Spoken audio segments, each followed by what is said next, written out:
It's National 4-H Week and it's a Wildcat Wednesday as well. So this morning we are joined by Kara Comstock, one of our friends from Wildcat Extension. Kara, good morning and happy National 4-H Week. Hi, yes, thank you very much for having me on. It is a pleasure. So I got a couple things I want to ask you about when it comes to 4-H Week, because this is your domain right here. So first off, what is 4-H Week all about? I mean, 4-H does stuff year round, so what do you guys really zero in this week? Yeah, so our 4-H year starts every year on October 1st. So having National 4-H Week the first week of October really just gives us a chance to celebrate 4-H, kind of promote the program and get it out there to people who might not know much about it. So it's a chance for all of our members to kind of showcase their projects. A lot of them will do talks and demonstrations at their school level to show their classmates what they're doing, to wear their 4-H colors and promote 4-H out in the public, and really just celebrate all that 4-H is, all the learning aspects, and kind of promote it to other people who might not have heard about the organization before. Now, the 48 hours of 4-H service challenge, right? I mean, this thing, it sounds like it's a nationwide effort, right? Or maybe it's localized, but what are you guys going to be doing locally?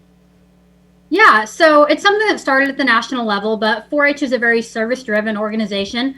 So 48 hours of 4-H is just a weekend for all 4-H organizations from the county level to all the way across the country to come together to really have one big weekend of community service. So we'll have several clubs around the area that are doing a multitude of service opportunities, things like maybe doing a canned food drive work or helping out in local food pantries, raking leaves for local community members, about anything that you could think of, just getting out in the communities and really digging in and giving back to their communities that support them.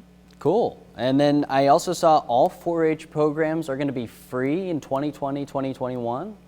Yeah, so in the Wildcat district, so Labette, Crawford, Montgomery, and Wilson counties, we have a Wildcat District Education Foundation that has done a phenomenal job of raising money so that our 4-H membership fees will all be paid for the 2020-2021 4-H year. Kara, how rare is that? I mean, people being able to do, get involved with an organization like 4-H, I mean, there can be costs there, but for it to be free, is that something you don't see every day in 4-H?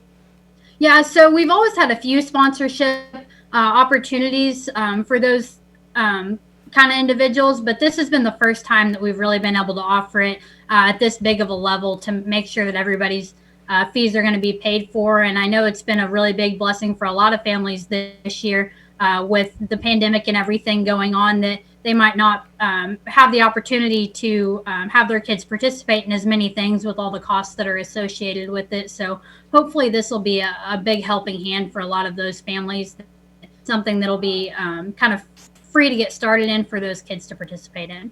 Kara, thank you again for joining us for National 4-H Week. We'll have all the information on our website, KOAMnewsnow.com, and we'll be right back on the KOAM Morning News after this.